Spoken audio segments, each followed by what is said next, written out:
Dans le cadre de ce cours sur le moteur de UDK, mais pour des utilisateurs avancés, nous allons décortiquer la map qui est fournie avec par exemple la dernière version du mois de mai 2011 qui s'appelle Night and Day Map. C'est une map extrêmement intéressante car on passe par différentes phases de lumière. On va partir donc du jour pour aller vers la nuit. À travers ça, nous allons voir à un moment donné un effet de pluie, des effets de particules, des effets de lumière par rapport au changement d'heure de la journée, et puis ensuite aussi toute cette végétation. Ceci va nous permettre donc de découvrir toute une série de nouveaux éditeurs, et les éditeurs que l'on a déjà vus dans le premier cours vont être un peu plus approfondis justement pour réaliser tous ces effets.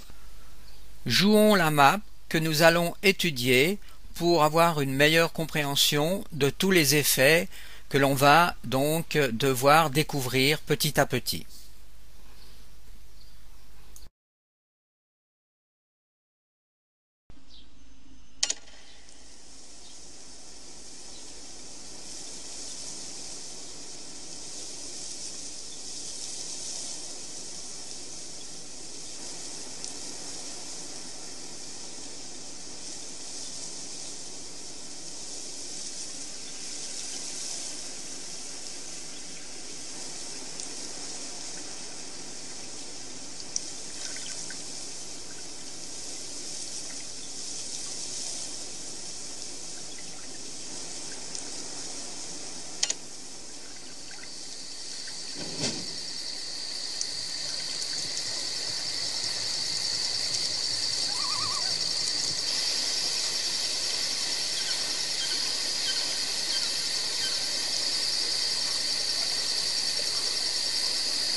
Dans le cadre de cette map, nous avons affaire en somme à une cinématique, c'est-à-dire que nous allons utiliser l'outil matinée pour créer toutes ces différentes séquences. Si l'on ouvre l'éditeur de Kismet, on constate que le cœur central de la programmation est l'outil matinée qui se comporte comme un séquenceur et qui, au moment où il reçoit une information sur l'entrée play, va démarrer sa séquence dans le temps. Il y aura donc une timeline et à certains points clés de cette timeline, vous aurez par exemple un effet de pluie ou bien un effet de lumière, les effets de particules et ainsi de suite. Alors revenons vite sur quelques astuces donc de l'éditeur. J'appuie ici sur cette icône G.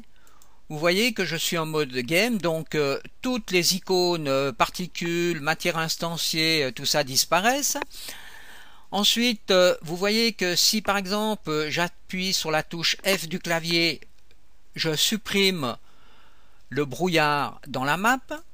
La touche W nous permet aussi d'enlever toutes les static mesh de la map. Ensuite, souvenez-vous que ici vous avez la possibilité donc de regarder tout par défaut. Là, vous mettez donc toutes les visualisations par défaut. Là, vous pouvez choisir aussi des layers. Alors, on va par exemple rendre invisibles tous les layers et ensuite prenons par exemple un layer sur les rochers. Donc vous voyez, on n'a uniquement que les rochers. Donc ceci, ce sont des facilités proposées par cet éditeur. qui rendent bien sûr énormément service quand on construit une nouvelle map. Souvenez-vous aussi que l'on peut retrouver facilement donc dans l'explorateur les différents composants de cette map.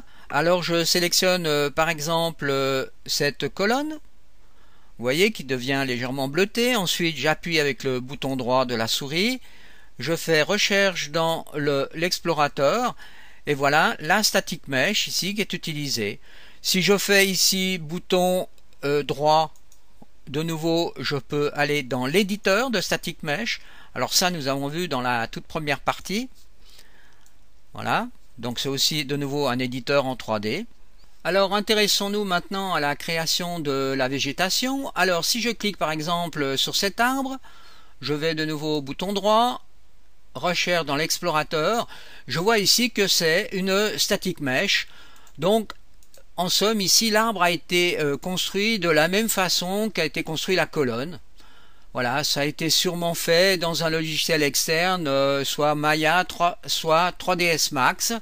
Avec ici, vous voyez les différents matériaux qui sont attribués aux différentes parties de l'arbre. Alors, si je sélectionne ici, vous voyez que cette partie-là correspond à la partie bleutée ici. Voilà, et là, nous avons les feuilles. Ensuite, eh bien, on peut vite regarder s'il y a une collision qui a été effectuée là-dessus. Alors, il faut faire show collision, et vous voyez que un volume de collision a été appliqué sur cet arbre, ce qui permet justement, dans le cas où on joue la map, que le player, il va donc taper contre cet arbre et pas pouvoir passer au travers. Nous pouvons aussi regarder ici ce que l'on appelle les UV, donc les textures de mapping. Alors si je clique sur cette icône, vous voyez apparaître ici les UV, mais cette fois-ci pour le canal 1. Et vous avez aussi ici, vous voyez, deux canaux UV en superposition, un canal 0 et un canal 1, ce qui permet justement d'avoir un éclairage sur les arbres correct grâce à un système de light map. Alors il existe encore une autre façon de faire un arbre, c'est d'utiliser un éditeur externe qui s'appelle l'éditeur de SpeedTree. Alors recherchons dans cette map si un arbre a été fait avec cette technique. Alors je vais sous Show Layer, je supprime donc tous les layers. Ensuite je fais Show Layer SpeedTree. Et là, on voit que des arbres ont été construits avec cette nouvelle technique. Ensuite, je peux appuyer aussi sur la touche F du clavier pour enlever le brouillard. Voilà. Bouton droit, je sélectionne donc l'arbre. Bouton droit de la souris, recherche dans l'explorateur de browser. Et vous voyez ici apparaître le nom de SpeedTree. Donc, c'est un arbre qui est fait d'une façon rapide. Ça, c'est la publicité. Alors, ici, je peux aussi aller dans un éditeur. Voici l'arbre. Alors maintenant, nous allons voir comment l'on peut créer ce type d'arbre. Mais ceci va se faire dans un éditeur qui est fourni à l'extérieur du moteur de UDK. Donc, cet éditeur d'arbre se trouve donc dans l'UDK du mois de mai, sous Tool. Et vous voyez ici, vous avez le modeleur et le compilateur. Alors, on va lancer le modeleur. Normalement, quand vous ouvrez pour la première fois le modeleur, vous devriez avoir cette configuration de fenêtre. Alors ensuite, vous pouvez aller ici sous File, faire Open. Donc ici, vous avez une fenêtre qui s'ouvre avec différents types d'arbres. Alors, nous allons prendre par exemple un conifère. On fait Ouvrir. On voit donc apparaître ici dans la fenêtre de preview, donc la fenêtre principale, l'arbre, qui est aussi forcément un preview en 3D. Donc avec le bouton droit de la souris, vous voyez que je peux tourner autour de l'arbre. Ensuite, je peux aussi avec la molette faire un zoom avant ou un zoom arrière. Et pour faire un déplacement haut-bas ou droite-gauche, vous appuyez sur la touche de la molette et vous vous déplacez. Donc vous voyez, vous pouvez faire une panoramique dans la fenêtre 3D. Ensuite, vous avez ici la source de lumière. Si je clique dessus, vous voyez que vous avez des cercles qui apparaissent. En somme, c'est la rotation de la source de lumière. Vous voyez l'ombre ici qui se déplace sur le sol. Alors changeons maintenant, vous voyez, la lumière par rapport à la journée. À partir du moment où vous sélectionnez donc la source de lumière, ici, vous voyez apparaître ici une fenêtre avec différentes propriétés. En premier, nous avons ce qu'on appelle la lumière diffuse. Alors ici, vous voyez que vous pouvez changer la couleur de cette lumière diffuse. Là, je vais mettre un rouge et vous voyez tout de suite le résultat dans la fenêtre perspective. Une lumière blanche. La lumière ambiante, c'est un peu la lumière globale qui se trouverait dans la scène. Et la lumière spéculaire, alors remettons ici quand même un blanc. La lumière spéculaire, ici, si je mets un rouge, vous voyez, c'est vraiment comme pour les matières, ces zones qui sont ici, vous voyez, qui changent de couleur. Donc c'est la haute lumière de la matière, les highlights. Et là, vous avez la puissance de la lumière. Alors, mettons 2. Et regardons, vous voyez, donc l'intensité de la source de lumière. Et ici, vous avez donc les rotations suivant les différents axes en mettant des valeurs donc numériques. On fait un reset rotation pour revenir à l'origine. Regardons maintenant cette fenêtre qui est à proprement parler la génération de l'arbre. C'est à cet endroit que l'on va générer la structure de l'arbre. Alors, la structure de l'arbre se fait d'une façon arborescente. Donc, au début, vous avez ici la base du générateur. Et ensuite, vous arrivez sur le tronc de l'arbre. Donc, ici, vous voyez que c'est suréliminé dans la fenêtre Preview, la partie du tronc. La même chose pour, vous voyez, les petites branches et ainsi de suite. Donc, pour toutes les parties, les feuilles, les différents types de feuilles. Alors, venons sur le tronc, revenons donc sur le tronc, et ici, vous voyez qu'apparaît de nouveau toutes les propriétés qui concernent cette partie du tronc. Alors, pour mieux comprendre donc ces différentes propriétés, nous allons commencer par supprimer donc une partie de cet arbre. Donc, je vais supprimer, donc il suffit de sélectionner et de faire delete pour, vous voyez, supprimer progressivement les parties de cet arbre. Là, nous sommes donc sur le tronc, ce qui va nous permettre de voir les propriétés du tronc. Alors, intéressons-nous à la partie texture donc de ce tronc d'arbre. Alors ici, vous voyez donc j'ai ici les textures qui sont utilisées pour cette partie. Alors maintenant on va carrément créer un nouvel arbre pour voir tout le procédé, la procédure à suivre. Alors je fais File, New. Ensuite je rajoute ici, vous voyez, Add un tronc du type standard. Je relie le module du bas vers le module du haut. Ce qui me crée, vous voyez ici, ce premier tronc. Et je vais lui rajouter des textures. Alors, pour cela, donc, je sélectionne le tronc. Je sélectionne donc l'onglet Matériel. Ensuite, je clique ici sur cette icône pour rajouter un nouveau matériel. Je fais Add. Je donne un nom, par exemple, à cette matière. Alors, je vais l'appeler tronc. OK. Ensuite, vous voyez que ici s'activent donc tous ces différents boutons. Alors, je vais m'intéresser d'abord à la partie diffuse de cette texture. Pour cela, je vais cliquer ici pour aller chercher, vous voyez, dans le répertoire texture. Ici, une image donc qui correspondra, alors je vais prendre par exemple conifère bark, ouvrir, voilà, je retrouve donc cette texture que je peux donc maintenant appliquer sur cet arbre, donc à cet endroit. Donc je sélectionne la partie du tronc et je vais ici maintenant dans la partie matière des propriétés. Ici, je clique sur ce bouton plus. Et dans les matériaux, je choisis le tronc. Vous voyez, il est appliqué maintenant sur la partie du bas de cet arbre.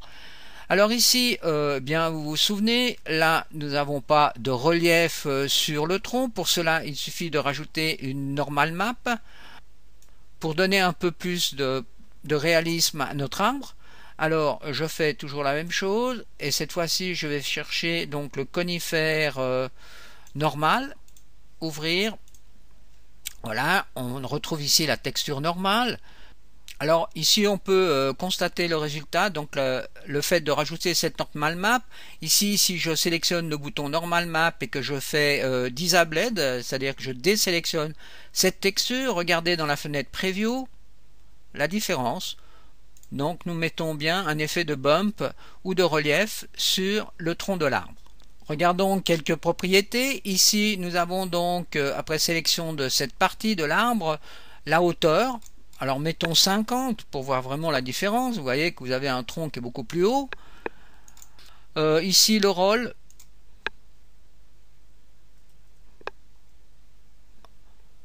Là vous voyez que vous avez ici la possibilité aussi d'agir sur certaines courbes. Donc au moment où vous cliquez là, une fenêtre s'ouvre en dessous qui vous permet ici de jouer sur les tangentes. Et on voit tout de suite l'effet sur le tronc de l'arbre. Donc vous voyez qu'on peut vraiment commencer à changer la forme de l'arbre. Là vous avez le multiplicateur de segments. Donc si je mets 0, on voit le résultat. Mettons 5. Voilà, bon on va laisser ça comme ceci. Maintenant, jouons maintenant sur ici le différents types de génération. Donc si j'appuie sur CD, vous voyez que je change carrément des formes. Voilà, vous voyez que je me déplace ici par rapport au centre de ce cercle. Si je continue ici de m'amuser, par exemple je vais tout randomiser, c'est-à-dire rendre aléatoire. Là vous voyez que vous avez des différentes formes d'arbres. Donc en jouant avec ces différentes propriétés, on obtient vraiment toute une variété de troncs d'arbres. Ajoutons à notre tronc des branches. Pour cela, je clique sur tronc, bouton droit, Add to Select branche et je choisis level 1 standard. Alors ensuite, par exemple, jouons sur la longueur, mais cette fois-ci sur la courbe. Alors si je clique là, vous voyez apparaître dans cette fenêtre une courbe.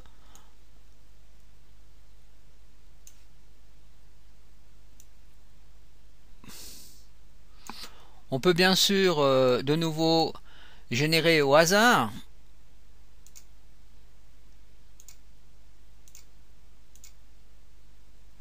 Je continue et rajoute des branches aux branches. Donc Add to Select, branche, mais cette fois-ci au niveau 2.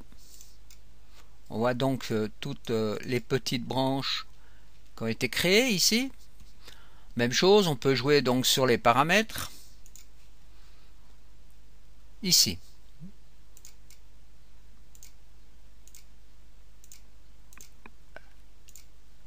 Ajoutons maintenant des feuilles.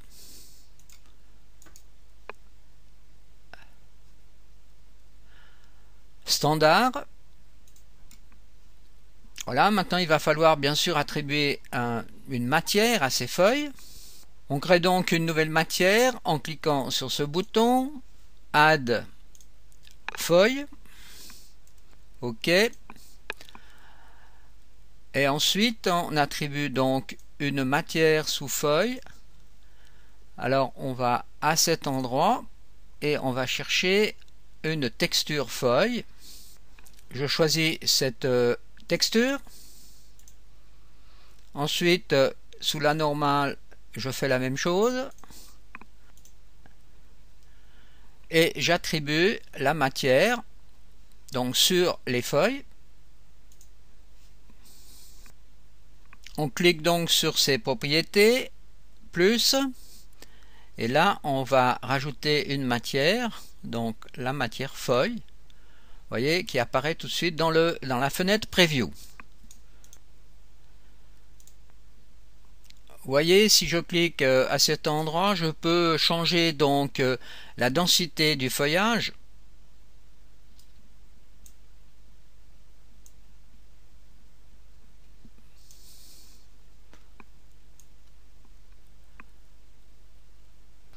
Alors dans la fenêtre perspective, vous pouvez voir donc l'arbre avec différents types d'éclairage. Si vous cliquez ici sur le mode rendu, là par exemple avec pas d'éclairage, ensuite avec simplement un éclairage mais sans les ombres portées.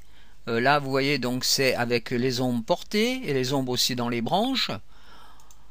Vous avez ici en mode wireframe, donc vous avez les normales des faces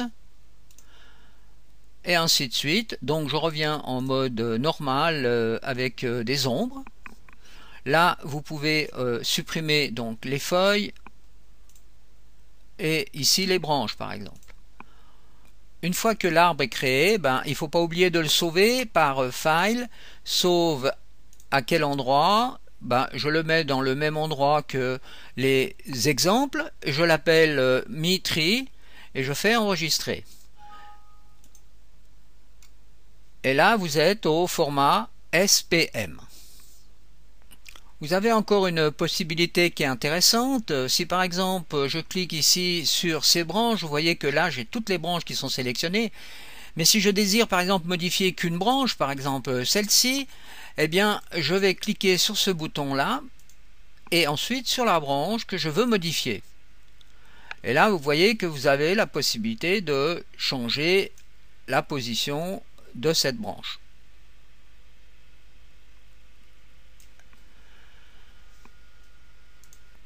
On peut de nouveau encore aller beaucoup plus loin. Vous voyez que je peux aussi la position de la branche. Et puis bien sûr, encore ici par exemple si je choisis cette courbe qui est ici, vous voyez qu'elle agit sur le diamètre de la branche.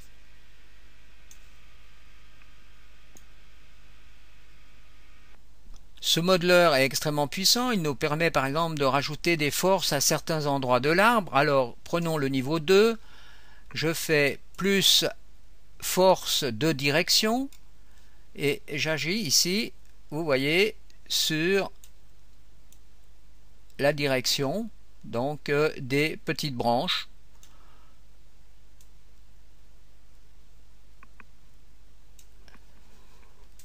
Le bouton qui est ici va donc nous permettre de mettre en valeur la force que l'on vient de créer. Vous voyez que je peux ici la supprimer ou la rendre visible.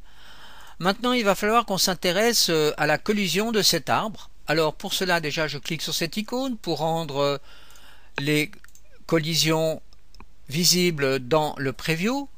Et ensuite j'ai plusieurs façons de créer donc une collision.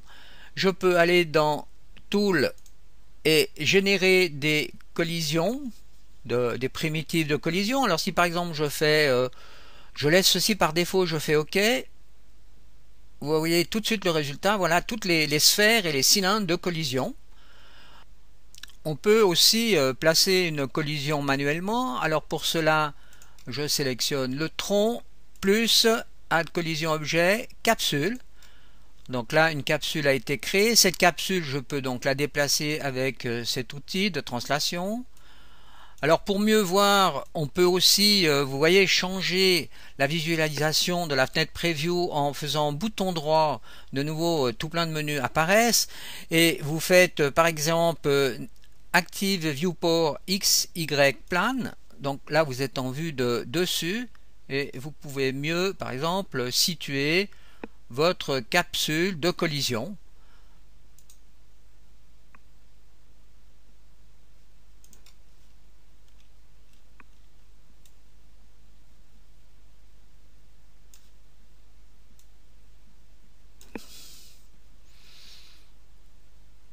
À tout moment, vous pouvez aussi supprimer cette capsule en cliquant à cet endroit. J'ai placé donc la capsule de collision en bas de l'arbre, car c'est l'endroit où un personnage viendrait éventuellement buter contre l'arbre. Alors n'oubliez pas de sauver tout votre travail, File, Save, vu qu'on avait déjà donné le nom de MiTree. Alors ensuite, on va ouvrir maintenant le compilateur, donc se trouve aussi dans le répertoire Tool. Ensuite, dans cette fenêtre, j'ajoute donc l'arbre que je veux compiler. Donc c'est MITRI, ouvrir. Je fais suivant. Et ensuite ici, je vais mettre des paramètres par défaut qui sont les suivants. Donc je sélectionne tous ces paramètres de cette façon et je fais terminer. Et la compilation va s'effectuer. Ensuite, je vais changer ici le préfixe. Donc je vais mettre MITRI. Comme ceci, donc MITRI underscore.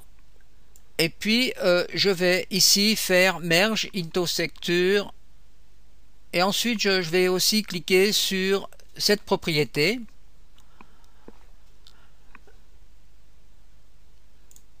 Il nous faut maintenant encore définir l'endroit où la compilation va aboutir. Alors pour cela, je dois ici dans le directory de sortie définir le chemin. Alors ici j'ai choisi donc l'UDK du mois de mai et j'ai créé un répertoire SpeedTree. Ensuite je peux appuyer maintenant sur Start compilation. Je laisse donc ici par défaut toutes ces données et je fais compilation.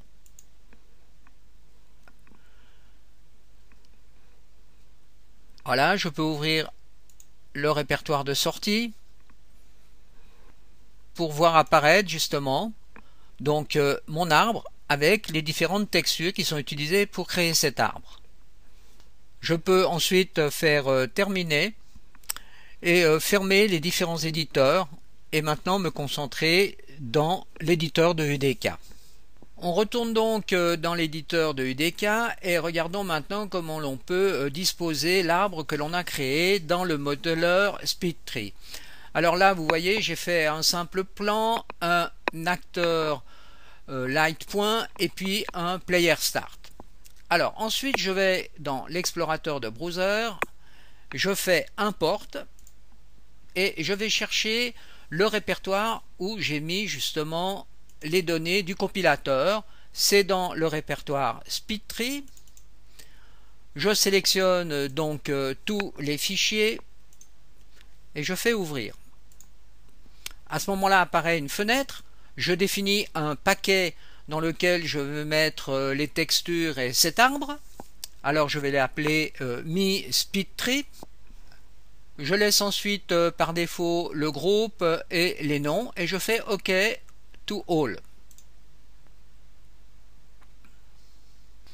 Donc voilà apparaît donc le SpeedTree, donc l'arbre, avec les différentes textures. Mais là nous avons affaire à des textures et il va falloir créer des matières. Alors je peux déjà sauver ce paquet. Souvenez-vous que quand on a l'astérisque, le paquet n'a pas été encore sauvé. Alors je sélectionne Mi SpeedTree, bouton droit, enregistrer. Et je définis l'endroit où je veux enregistrer donc le paquet. Alors je vais laisser ici dans UDK dans le contenu enregistrer.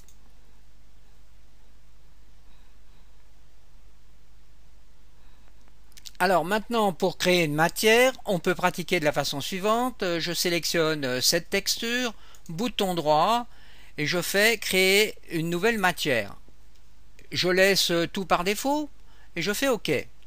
Donc bouton droit,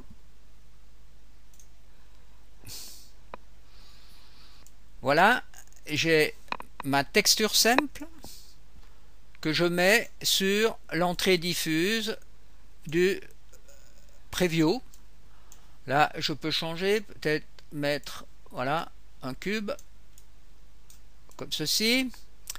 Maintenant je vais encore aller chercher la texture normale que je sélectionne. Ici, je reviens dans l'éditeur de matière, je fais Add texture simple,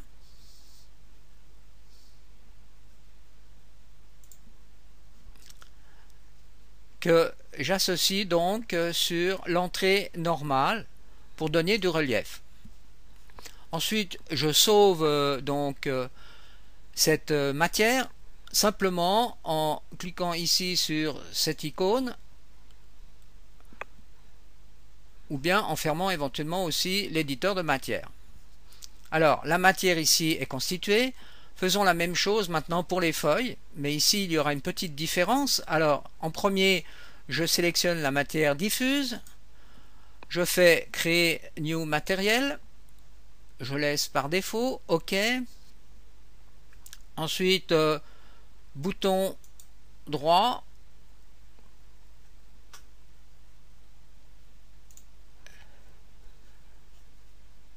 Entrée diffuse. J'utilise aussi la normale. Donc je choisis la normale qui est ici. Éditeur de matière. New texture simple. Que j'applique sur l'entrée normale. Je change là. Maintenant, il va falloir qu'on rajoute un opacity mask pour justement masquer donc correctement la texture pour qu'elle suive vraiment bien les feuilles de l'arbre. Donc pour créer une entrée opacity mask, il va falloir que j'aille chercher un module vertex color. Alors je peux taper ici vertex et voilà, j'ai vertex color que je drag and drop donc dans l'éditeur. Ensuite, je rajoute une fonction mathématique add, une addition. Et je vais rajouter les canaux alpha, donc de cette texture sur l'entrée A et le canal alpha du vertex color sur l'entrée B. Je relie le module addition donc à l'entrée opacity mask du preview. Donc avant de sauver cette matière, il faut bien faire attention que ici nous sommes sur Blend Masked.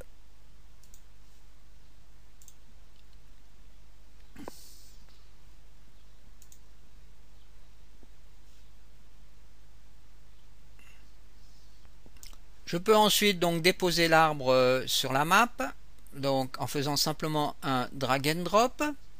Et ensuite, je vais augmenter donc les dimensions de cet arbre. Alors je vais mettre ici, par exemple, 5 en X, Y, Z. Je lance donc un calcul de lumière et de géométrie. Voilà. Alors ici, on constate déjà l'ombre est bien portée au sol, mais les textures ne sont pas apparentes donc sur l'arbre. Alors, eh bien, c'est tout simple. Je sélectionne donc l'arbre. Et je fais recherche dans l'explorateur, j'ouvre cet éditeur et ici j'ai la partie qui concerne les matières sur les différentes parties de l'arbre. Alors sur la branche ici c'est la texture du tronc de l'arbre. Alors pour cela je choisis ici la texture, plus exactement la matière que j'attribue à cette partie de l'arbre. Voilà. Ensuite, je fais la même chose pour les feuilles. Donc, je choisis la matière pour les feuilles et j'attribue ça à cet endroit. Voilà, je peux fermer l'éditeur. Et si je ferme maintenant le browser, voilà, nous avons bien ici, on relance un calcul. Notre arbre qui est créé et qui est bien positionné sur la scène. Alors, la procédure est assez longue, mais c'est assez génial car on peut vraiment créer une végétation extrêmement complexe grâce à ce modeleur. Alors, si j'appuie sur la touche ici qui fait que l'éditeur va être en temps réel, vous voyez que les feuilles bougent, donc qu'il y a une simulation de vent sur l'arbre. Alors, il suffit d'ouvrir l'éditeur donc de SpeedTree et vous voyez que vous pouvez agir sur la force du vent et sur sa direction. Alors augmentons ici peut-être le paramètre à carrément 0.8 et là on voit tout de suite les variations dans l'éditeur. Changeons la direction, mettons 1 à cet endroit. Je ferme l'éditeur. Et voilà, la direction du vent a changé. Alors ensuite, si vous faites une simulation, vous constaterez effectivement que l'acteur va bien se bloquer contre l'arbre, dans le bas de l'arbre. D'ailleurs, quand vous tirez avec des munitions, les munitions vont passer au travers ici, puisqu'on n'avait pas mis de sphère de collision ou de capsule de collision. Elle n'est uniquement que sur le bas de cet arbre. Alors voilà, là j'ai rajouté donc un volume light mass importance pour faire une illumination globale sur la scène. Ce sera donc la fin de cette première partie.